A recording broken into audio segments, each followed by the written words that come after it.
नमस्कार, मैं धीरज कुमार आप सबका स्वागत करता हूं इंग्लिश विद जीनियस में। पिछले वीडियोस को यदि आपने देखा होगा तो उसके तर्ज पर हम आगे बढ़ने का काम कर रहे हैं और पिछले वीडियोस में हम लोगों ने ऑक्सिलरी वर्ब के 3 काइंड्स के बारे में बात किया था। Primary model auxiliary, primary auxiliary, model auxiliary and semi model auxiliary. और मैंने आपको बताया था कि हम लोग उसका इस्तेमाल पढ़ने वाले हैं नेक्स्ट वीडियो में, और वो वक्त आ गया है। तो आइए अब हम लोग इस्तेमाल की ओर आगे बढ़ते हैं। और पहला हमारा है primary auxiliary verb. Primary auxiliary verb, इसमें 3 आते हैं, आप सबको पता है। इसका एक काइंड बी होता है, दूसरा इसका काइंड हैव होता है और तीसरा इसका काइंड डू होता है।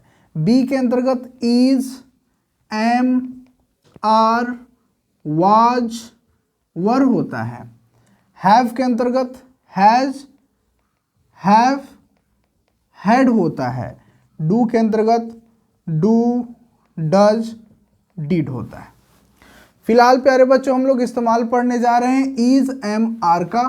तो आइए शुरुआत करते हैं। पहला इस्तेमाल हम लोग uses of is, am, are इस्तेमाल करते हैं।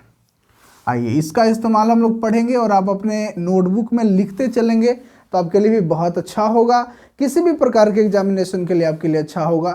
क्या आप एसएससी का तैयारी कर रहे हैं, क्या आप बैंक का तैयारी कर रहे हैं, एयरफोर्स, नेवी, AA, किसी भी प्रकार का एग्जामिनेशन, कॉम्पिटिटिव हो, एकेडमिक एग्जामिनेशन हो, सबके लिए यह वीडियो काफ़ी आवश्यक है और ये आपको काफ़ी मदद पहुँचाएगा। ये काफ़ी सिंपल सा चीज़ है, इज, एम, आर का इस्तेमाल। तो सबसे पहले एक चीज़ आप जानिए और इसको अपने नोटबुक में ज़रूर नोट डाउन करिएगा कि इज का इस्तेमाल पहले करते किसके साथ है। कौन कौन सब्जेक्ट होता है तो इज का इस्तेमाल होता है। जब सब्जेक्ट ही हो, सी हो, इट हो या फिर कोई एक नाम हो, जैसे राम, सोहन, सीता, गीता, छोटू, मोहन, ममता, विनीता, धीरज, नीरज, रजनीश, रंजीत, ये सब प्रकार के यदि नाम हो, एक नाम हो, तो उन सब के साथ इज का इस्तेमाल करते हैं प्रेजेंट के फॉर्म में। एम का इस्तेमाल एक लौता इस्तेमाल, आई के लिए एम का इस्तेमाल करते हैं प्यारे बच्चों। और तीसरा है हमारे पास आर। आर का इस्तेमाल हम लोग यू के साथ, वी के साथ, दे के साथ और दो और मोर देन 2 नेम्स के साथ करते हैं, जैसे Ram and Mohan, Sohan and Sita, Gita and Mamata. अब 2 नाम हो गया या 2 से ज़्यादा नाम हो गया, उन सब के साथ हम लोग किसका इस्तेमाल करेंगे, आर का इस्तेमाल करेंगे। लेकिन इतना हमें याद रखना है कि ये सभी का इस्तेमाल प्रेजेंट के फॉर्म में होता है। प्रेजेंट फॉर्म में इसका इस्तेमाल किया जाता है, न कि पास्ट में और ना कि फ्यूचर में। कभी कभार फ्यूचर में इसका इस्तेमाल किया जाता है और मैं आपको बताऊंगा अभी जस्ट बताऊंगा। तो आइए सबसे पहले हम लोग पहला इस्तेमाल पढ़ने जा रहे हैं uses of is, am, are का। पहला इस्तेमाल होता है टू शो स्टेट, अवस्था को बतलाने के लिए हम लोग इज, एम, आर का इस्तेमाल करते हैं। जैसे मैं एक शिक्षक हूं, मेरी अवस्था एक शिक्षक की है। तुम एक स्टूडेंट हो, तुम्हारी अवस्था एक स्टूडेंट की है। कोई एक किसान है, उसकी अवस्था किसान की है। कोई ऑफिसर है, यानी कि उसकी अवस्था ऑफिसर है।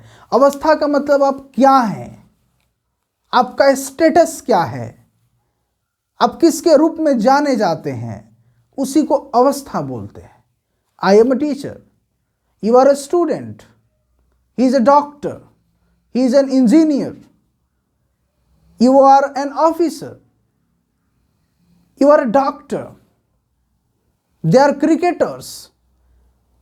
ये क्या है उसको दर्शाने के लिए हम लोग इज, एम, आर का इस्तेमाल करते हैं प्यारे बच्चों। स्टेट का मतलब तो बहुत होता है, बहुत चीज होता है, लेकिन इसका मतलब फिलहाल हम लोग अवस्था के बारे में पढ़ रहे हैं। स्टेट का मतलब देश भी होता है, स्टेट का मतलब राज्य भी होता है, किसी धर्मांध व्यक्ति को भी स्टेट बोला जा सकता है। तो आइए उसका उदाहरण पढ़ते हैं, उदाहरण लिखते हैं। जैसे आई एम अ टीचर, मैं एक शिक्षक हूँ, ये मेरी अवस्था है।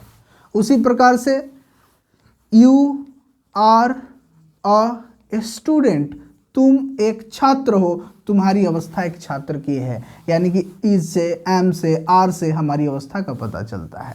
ही इज अ डॉक्टर, वह एक चिकित्सक है, यानी कि उसकी अवस्था डॉक्टर की है, और यह इज से पता चला। तो इज एम आर से हमें अवस्था का पता चलता है। आइए सेकंड इस्तेमाल पढ़ते हैं। सेकंड इस्तेमाल में हम लोग जानेंगे यदि हम किसी नियर फ्यूचर को दर्शाना चाहते हैं, नियर फ्यूचर को दर्शाना चाहते हैं, तो उसके लिए भी हम लोग इज एम आर का इस्तेमाल करेंगे। मैं आम खाने वाला हूँ, I am to eat eat a mango. मैं सेब खाने वाला हूँ, I am to eat an apple. वह कार खरीदने वाला है, he is to buy a car. मैं मोबाइल खरीदने वाला हूँ, I am to buy a mobile. मैं अंग्रेजी पढ़ाने वाला हूँ, I am to teach English. वे लोग क्रिकेट खेलने वाले हैं, they are to play cricket. Bharat match जीतने वाला है, India is to win the match. Australia match हारने वाला है, Australia is to lose the match. जो काम अभी जस्ट होने वाला है उसको दर्शाने के लिए हम लोग इज या फिर एम या फिर आर और उसके साथ टू का इस्तेमाल करते हैं, तो हमें नियर फ्यूचर का पता चलता है। जैसे आप इस वीडियो से verb सीखने वाले हैं, you are to learn verb from this video. आप इस अगले वीडियो के लिए इंतजार करने वाले हैं, you are to wait.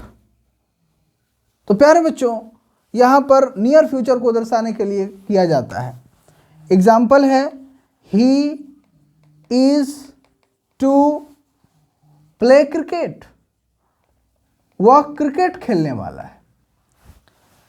I am to eat an apple, मैं सेब खाने वाला हूं।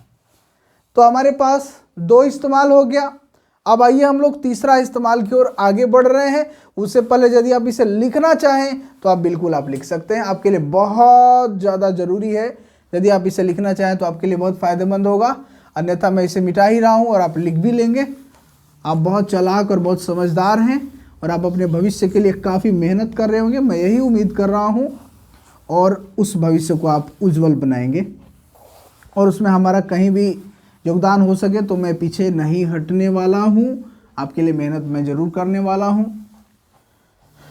आइए थर्ड इस्तेमाल हम लोग पढ़ते हैं। इज एम आर को थर्ड के फॉर्म में, तीसरे रूप में किस प्रकार से इस्तेमाल करते हैं।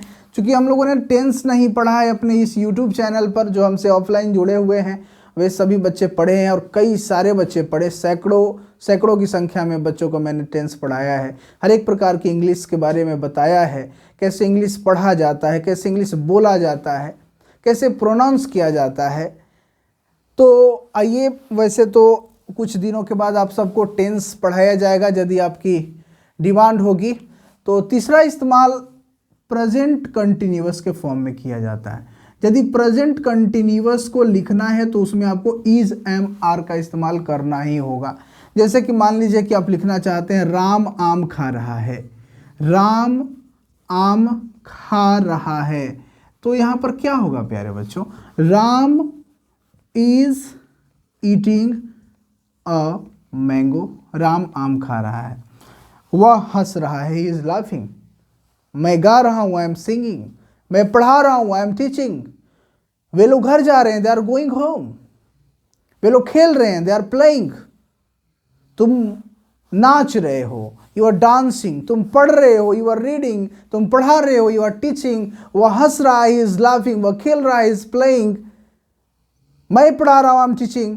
तो इज एम आर का इस्तेमाल प्यारे बच्चों प्रेजेंट कंटिन्यूअस में होता है उस कार्य को दर्शाने के लिए जो काम अभी चल रहा है। जैसे आप मेरे वीडियोस को देख रहे हैं, you are watching the video, you are watching the video of Dheeraj sir. प्यारे बच्चों, उम्मीद करते हैं वीडियो आपको बहुत अच्छा लगा होगा। लेकिन एक बात मैं आपको बताना चाहता हूं जो कि बहुत ज़रूरी है। इस यूट्यूब चैनल पर सब्सक्राइबर्स की संख्या काफ़ी कम है। आपका यदि सपोर्ट रहा तो बहुत जल्द इस यूट्यूब चैनल पर 1000 सब्सक्राइबर हो जाएंगे। इसका फ़ायदा क्या होगा? इसका फ़ायदा यह होगा कि हम सब लाइव के माध्यम से भी जुड़ सकते हैं। जो बच्चे एनडीए, एयरफोर्स, नेवी की तैयारी करते हैं, उन सब के लिए मैं लाइव क्लास की सुविधा उपलब्ध करा सकता हूं यदि आपका सपोर्ट रहा। आप सब अपने दोस्त को, अपने मित्रों को इस वीडियो के माध्यम से बताएं कि यदि उसके लिए हेल्पफुल है तो इसे सब्सक्राइब करें चैनल को, इसे सीखने का प्रयास करें और जल्द ही 1000 सब्सक्राइबर यदि पूरा होता है तो बिल्कुल हम लोग लाइव क्लास की शुरुआत करेंगे। और यदि इस प्रकार से आपको आनंद आ रहा होगा पढ़ने में तो इस चीज़ को मैं कभी नहीं रोकूंगा। ये हमेशा फ्री वीडियोस आप तक पहुंचते रहेंगे किसी भी कंडीशंस में। उम्मीद करते हैं कि आपको ये वीडियो बहुत अच्छा लगा होगा, और यदि अच्छा लगा होगा तो इस वीडियो को लाइक ज़रूर करिएगा और सब्सक्राइब इसलिए करिएगा ताकि हम लोग लाइव क्लास शुरू कर सकें। Thank you so much for watching this video.